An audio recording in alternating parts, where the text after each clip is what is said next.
what is your story? What is the story that is being told right now in your life, in your journey, where you're at? What is it that you find yourself telling people and sharing with people when people ask, like, how's life? How are you doing? What's going on in your life? What is it that you end up sharing?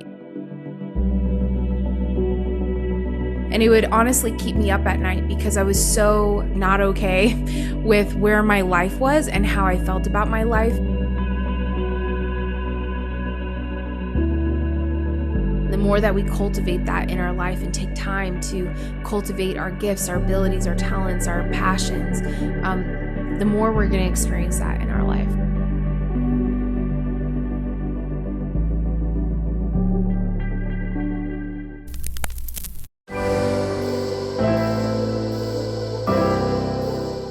Welcome to the Soulish Podcast. My name is Whitney and I'm your host.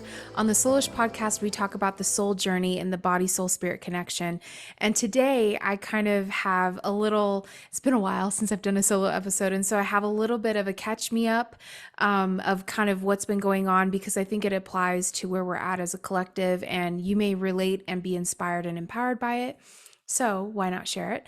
But today I really want to talk about, like, what is your story? What is the story that is being told right now in your life, in your journey, where you're at? What is it that you find yourself telling people and sharing with people when people ask, like, how's life? How are you doing? What's going on in your life?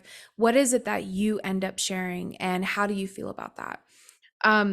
This all kind of goes in line with transition. And I've been in a huge kind of interesting life transition, I feel like, for a couple years. And all of that started when I basically realized I was going to live in California for only one more year, and that I would basically eventually move to Colorado. And I didn't know if that meant I was going to find my person, if that meant I was going to launch into the career, my purpose, my destiny, all of those things. I wasn't sure if it was all of it, one of it. I wasn't sure, but I just knew something's about to change, something's about to give.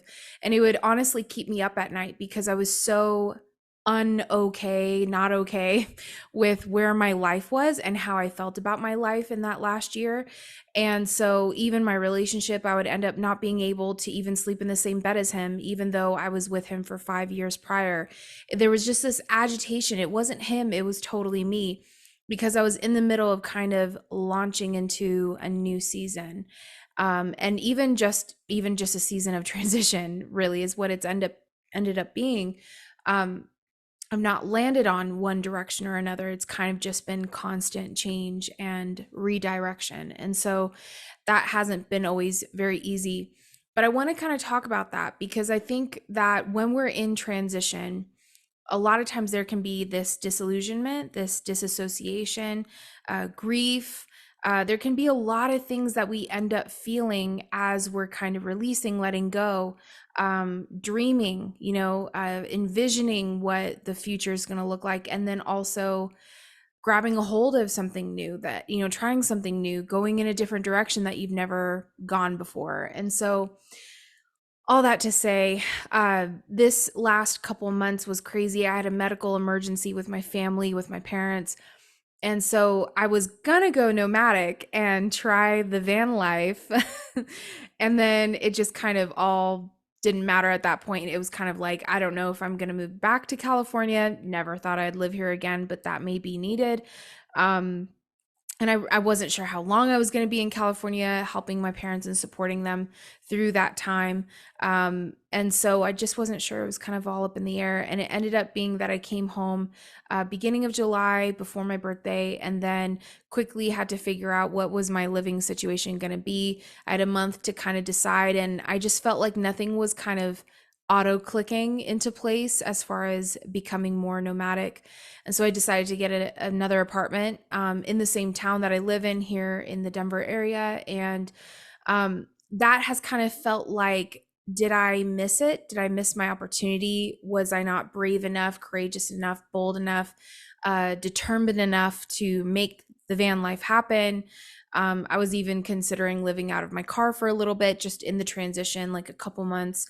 And I ended up not doing that. So I just really felt like, did I lose my balls, as far as like going nomadic? Is that really not what I want? Or or is it, and so just kind of like questioning all those things. And it's been kind of really difficult to constantly be trying to find like what feels in alignment, what feels good, what is pulling me into it, is it the nomadic van life? Is it stealing away into the woods? Is it finding a beach home? Is it living on the coast? Is it living in the country? Is it having my own farm? Is it living in a different country, Spain, Portugal, New Zealand?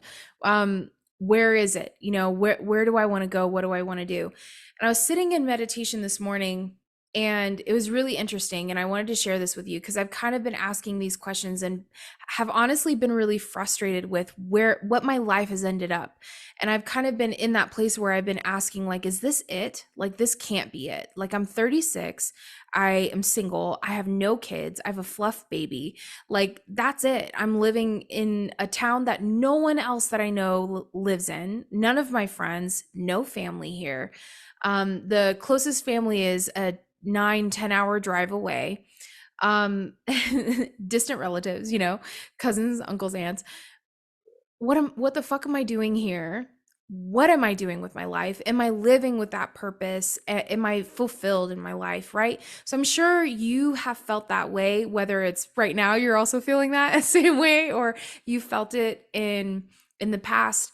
I guarantee we'll probably feel this way again in the future, because it's always going to be that place of feeling slightly agitated. And I think that honestly comes from the transition, and literally you're kind of like about to pop out of a transitional phase or season. It's really interesting because, in astrology, everything is always moving and transitioning and transiting and all of that. And so even astrologically, we're constantly in transit.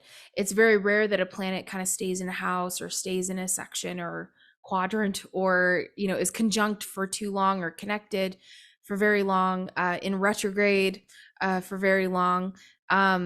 Usually it's there for just a time and just a season, and sometimes it's a long time, sometimes it's not. It also depends on the planet. But I really felt this morning I was kind of emptying. I like to just empty during meditation and not come with all these like pressing questions, right? And all of this, like, why is my life not like this? Why don't I have that? Why do I have this? Why isn't it going according to plan or according to what I thought or wanted or had the intention of? Instead, I just kind of emptied myself of no thought, no feeling, no emotion, no intentions other than just literally connecting. And as I was kind of in that place, I literally felt God, source, spirit, universe, my guides, whatever you align with, whatever sounds good to you, with where you're at in your journey. I just really felt like I'm not living to my full potential. I was like, huh, okay, that's interesting. Is that a shame thought? Is that an ego thought? I really felt kind of devoid of ego. I didn't really have any emotions attached to that. I didn't feel shame or guilt or sadness. I didn't have really any kind of emotional reaction, which kind of told me that that wasn't something that was kind of coming from within me, or within my ego. It was more of just literally coming from spirit. And because I didn't feel any judgment on it, it was just like, hey, there's so much more, but you're not tapping into it. I was like, okay, what does that mean? They're like, well, and they brought up a time in my life when I was a little girl. And I've always been spiritually curious, whether it was Christianity or I was hearing that, or hearing stories of things that my mom would tell me of spiritual stuff or angels. That was kind of as spiritual as we got, with like guidance or God or source or spirit. But I was always spiritually curious. Always, if someone had like a gift or something, like speaking in tongues, or in spirituality we call it light language, I was like, as soon as I heard it, I'm like, I want that. I want that, and I got it, and I've had it ever since.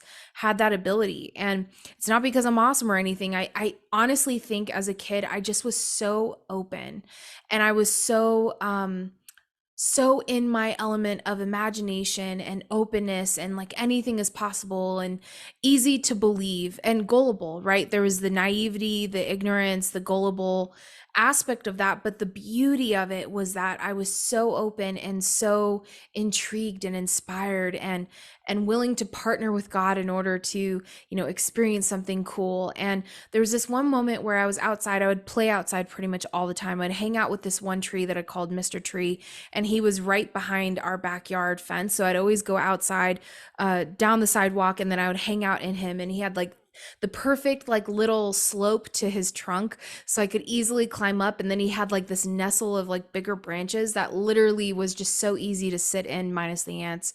But he also had this really thicker branch that was fun to like jump up onto and swing, and it wouldn't break, but it was strong enough to, to hold a 7, 8-year-old body. And I I remember I was sitting up in him, and all of a sudden I just was like, gosh, it'd be so cool to fly. Like, it would be so fun to fly. And then I literally had the thought, like, what if like the wind could be strong enough that it would lift my body, up from the ground? Like, I just didn't have any like thoughts of like physics, like limitations, like probably too heavy for wind unless it's like literally a tornado to lift you up. I just thought the wind could like carry me, and then I could fly like that, and that'd be so cool to be like floating on the wind. I just thought, like, it's like when you sit in a lazy river in an inner tube, you could do that with the wind, which technically maybe you could, but birds do it. Birds soar and fly and all the things and get carried away with the wind. But I just was like having this really happy thought and just kind of daydreaming and imagining. And so all of a sudden I imagined the wind blowing. And at this point, no wind, was not even really a breeze. It was kind of just really still. And I envisioned the trees all around me. With eyes wide open, I just imagined the trees just kind of swooping through the wind, and seeing the wind blow through the trees and kind of move the branches, and that it would pick up, and then it would all of a sudden like pick me up, and then I'd float away, right? I just had total 7, 8-year-old vision, right? Anything is possible, chocolate factory, kind of visions and dreams and imagination. No joke, the wind started blowing exactly like what I was seeing it. And it started picking up really heavy to the point where dirt was even kind of flying up. And I was like, whoa. So I like stood up. And then as soon as I stood up, I felt the wind kind of coming underneath me. And it scared me enough. So I like ran into the house because I was like, oh God, but what if I fly and then I can't get back? Like, what if I get lost? It never hit me that like the wind isn't going to blow, I'm not going to get carried on the wind. That thought didn't happen. The thought was, the wind's gonna carry me away, and then I'm gonna be lost. And back in the day, we didn't have cell phones, like, what if I can't find my way home? And so then that scared me. So I ran inside and I told my mom, I was like, Mom, I made the wind blow, and I was like trying to tell her like what I was seeing, but I didn't even get that far, because as soon as I said, Mom, I made the wind blow, she's like, no, you can't think like that. That's witchcraft. That's evil. We don't do that. We don't know that you can't make the wind blow. And so I immediately went from, kind of this creative moment of like inspiration and slash, like, it almost happened, Mom, was what I was going to tell her. But I ran inside because I got scared. I never had the idea at that point yet that something that I could visualize, something that I could create, something that I could literally experience and have manifested could be wrong or evil or bad, have bad intentions, could be used against me. And never had that thought until that moment. And that kind of stuck with me. And so I really felt like spirit kind of showed me that this morning in meditation. And it said, you need to go back to when you were that, because that is the place that you belong. You belong in that space of imagination and creativity and expression and experience and manifesting literally what you're dreaming. And also coming from a place of just like, unrelenting belief, just believing, like, just no filter, just it can be, it's possible, like just believing it's possible because I can see it, it can happen, I can experience it. And I have thought that way even as an adult, that like if I can see it, it can happen. And I've even said that to clients and I've encouraged them. But I think there's been this like little wounding of and fear of like, well, if I do that, well, what if it's wrong? What if it backfires, right? Or that, any kind of dream I've ever dreamed has kind of I've felt like either it's a relationship that dies out or backfires, or it wasn't what I thought it was. I had rose colored glasses, or it's a dream, it's a hope, it's a career, it's a purpose, it's a destiny, it's a gift, it's an ability. Like for a long time, I thought, oh, I'm going to be in the music industry. I'm going to be a recording artist, right? I'm going to perform, I'm going to sing on stage. And then when I left Christianity, I didn't really know what to do anymore. I didn't know what to sing about. You know, it was kind of like everything shifted for me belief wise. So I'm like, I don't necessarily feel aligned with the worship songs anymore. They're beautiful, but like I don't know what I believe. Like I don't necessarily believe that, you know? So like why would I sing about that? But when I tried to kind of do more of like the professional non-religious, non-Christian music scene, when I tried that out, it didn't necessarily work out like I thought it would. And so then I was kind of wondering, well, I guess maybe this isn't my destiny, but I only tried once, you know, like I didn't try and try again. And when you hear Taylor Swift or anybody else's story that they tried and tried and tried and tried and tried and they just kept knocking on doors. They had to do it multiple times before ever getting a record deal or signed or anything like that. So it's just funny because I've always questioned like if something doesn't just work out, like then maybe it's not meant for me. You know, I kind of like just get the joy, the excitement, the belief like gets killed, you know, instantly. And I end up just kind of deflating a bit. And so they were kind of reminding me of that. Like you have this personality that like you really need to see something work out in order to like fully believe, but as a kid you weren't that way. And so I find it interesting because when we're in transition, a lot of times you can get disappointed. You can feel like things aren't working out. You can feel disillusioned, disassociated from your life. You can kind of feel like, what the fuck am I doing? And is this it? Is this is all it's ever going to be? And so I just wanted to kind of encourage you in that because I feel like I'm not there yet. Like I'm not talking from a place of like, I've arrived, you know, like I'm doing what I love to do. I am doing what I enjoy doing. But there's more. And that was the message I got this morning is like, you're not living up to your full potential because there's more and because you're not actively tapping into it. For me, that means that I need to start using my gifts again.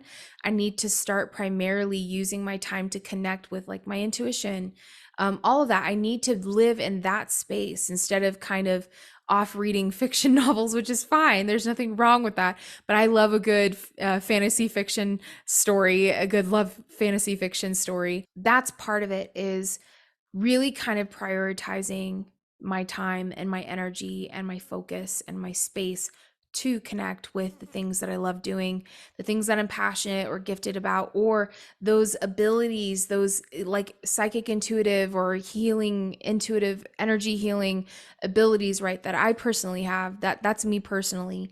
You may also have those abilities, or you may have other gifts and abilities. But the question is, how much of your time and energy and focus is going into cultivating those and using them, whether just for self or for others?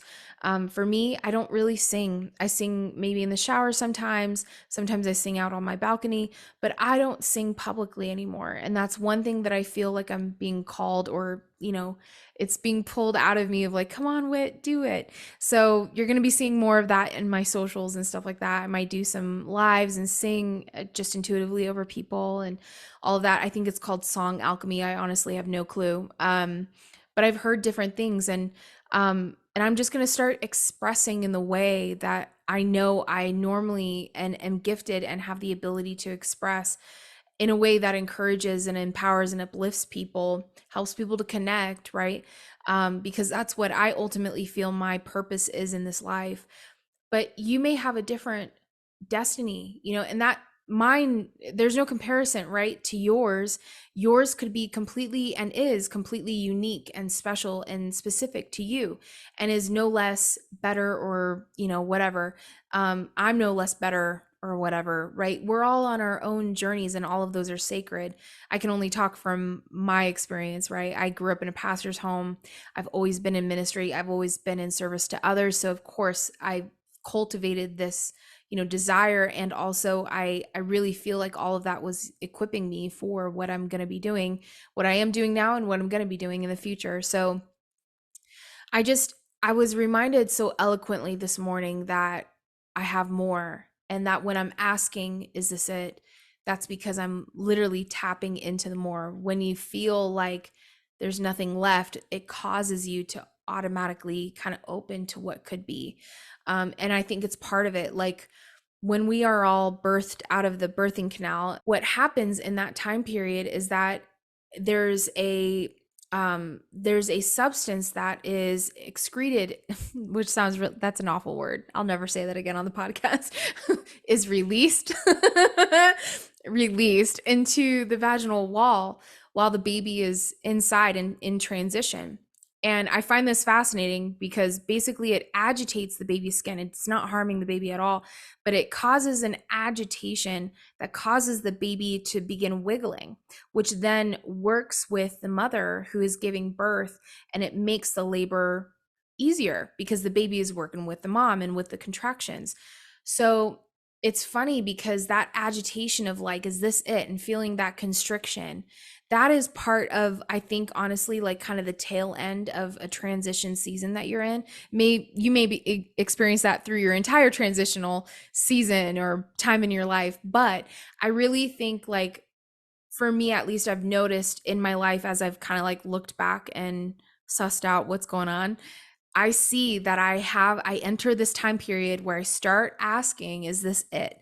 And I start feeling really constricted and limited, and restricted. And that is where I start to basically wiggle, and I start to create some friction and some action, which then helps me to kind of come out of this transitional period and into a new life, a new world, a new moment.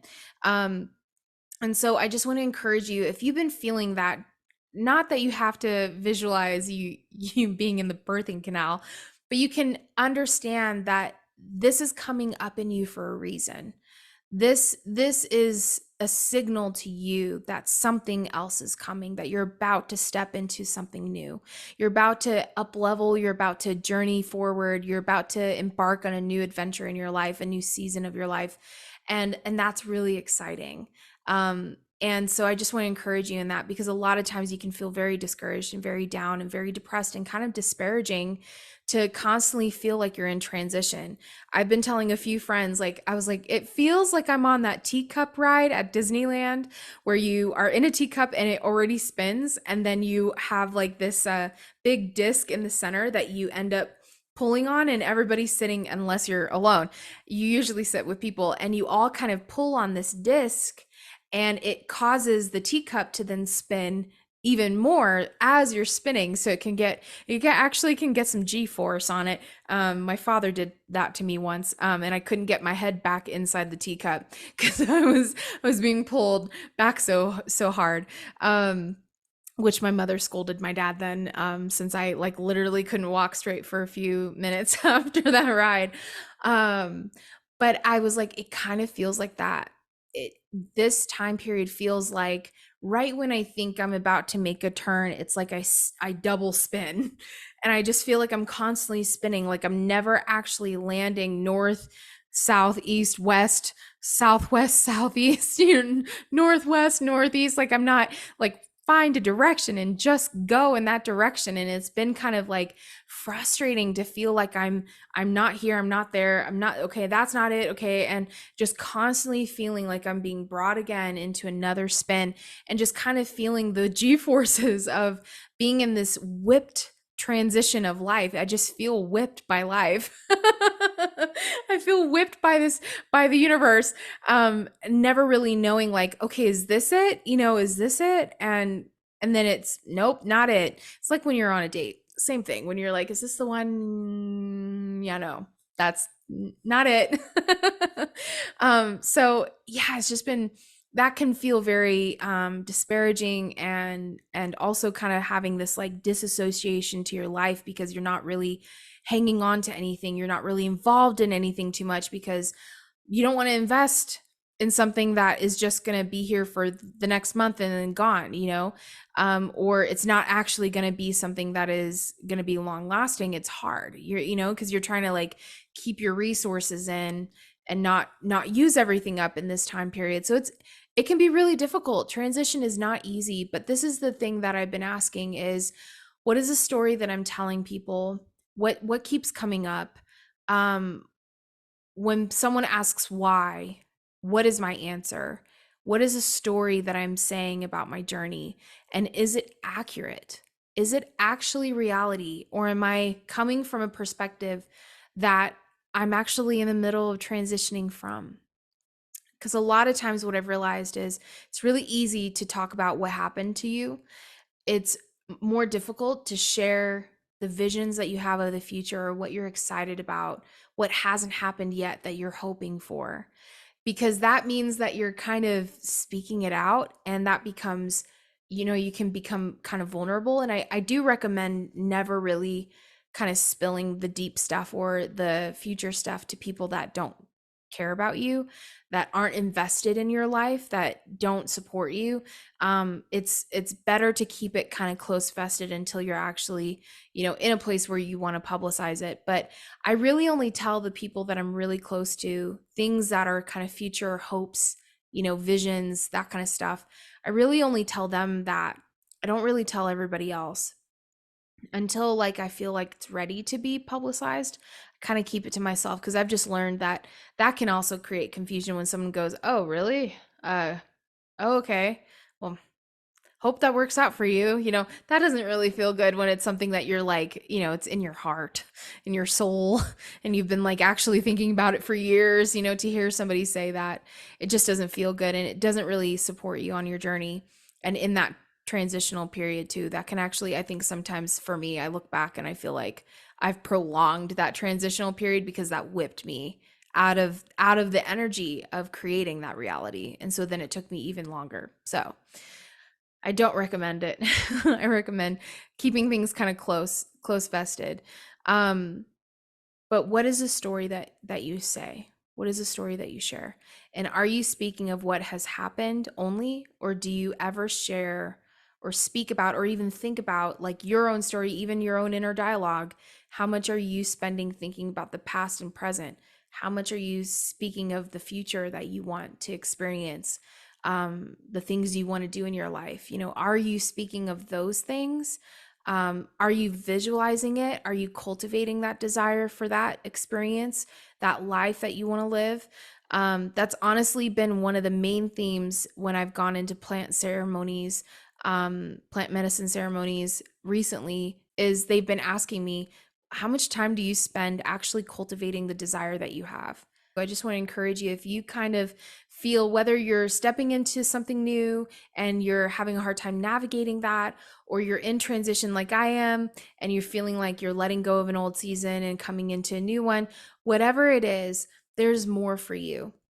There is always more for you, more available to you, and this isn't it. And so if you're asking yourself that question, I would say ask, what is my story? What am I saying? What am I telling people? Is it in alignment with what I want to experience? And if not, change your story, you know, modify it a bit, kind of bring in the future element, and start putting back in that childlike, hope, belief into things. Come back into that original state of manifestation and creation, and just enjoying the journey and enjoying the process, because I think that will really help usher you in with that energy of belief and positivity, right? You can't help manifesting something if you feel that way and if the energy is behind it like that. And the more that we cultivate that in our life and take time to cultivate our gifts, our abilities, our talents, our passions, the more we're going to experience that in our life. So thank you so much for hanging in with me as I was kind of taking a break and just focusing on family and this transition myself, and just kind of reflecting and seeing what's going to happen. I just felt like I needed to take a couple weeks off and really kind of focus in and internalize and kind of come within for a little bit. So thank you for helping me to honor that by still supporting me, supporting the podcast and all of those things. Another thing that I'm doing that you'll see is I am going to be launching my program called I Am Healed. And I love this program because it really helps you to connect with yourself, connect with your body, soul, and spirit. And I believe personally that the more that we connect with self, the more we can heal, the more wholeness, the more unity comes into our being, comes into our life, and the more things we start to see come into alignment in our experiences. And so this program is literally meant to kind of be open to wherever you're coming from and whatever you're dealing with, whatever the challenges, the struggle, or the hurt, whatever needs to be healed, that you're kind of coming in with that belief of like, I am healed because I have that ability to heal already within me. I just need to connect. I just need to work through these things. And so I love helping people dive in deep, dive into your spirit, soul, and body in a deep way that is nourishing and nurturing and safe, in a container that helps you to basically connect with what it is. What are the roots that make you up, what is it that you're actually deeply connected with and deeply resonating with, that you can connect with, and then can find that alignment, can find that integration, that embodiment of who you are as a healed whole person. So I love it. I love helping people connect and heal. That is like my main passion, and everything, including this podcast, is all about that. So if you are interested in that, the link is in the show notes. You can also DM me and we can have a chat about it. If you're kind of like, hey, this is where I'm at. What do you think? I love working with people one-on-one. This program is just a way for me to work with several people through their stuff. And I love it. I'm so passionate about it. So, and stay tuned for singing and all the things. I gotta get my bravery, my courage up for it. It's been a long time. It's been years, but I'm really feeling called to it. So that's shortly to come. You guys are first to know. First up. Love you guys so much. Blessings to you. I hope you enjoyed this episode and that you felt empowered, inspired, and that your journey and your story about your journey, I hope and pray that this kind of ignited something in you, that you're kind of like, what's my story? What am I saying about my journey? Love you guys.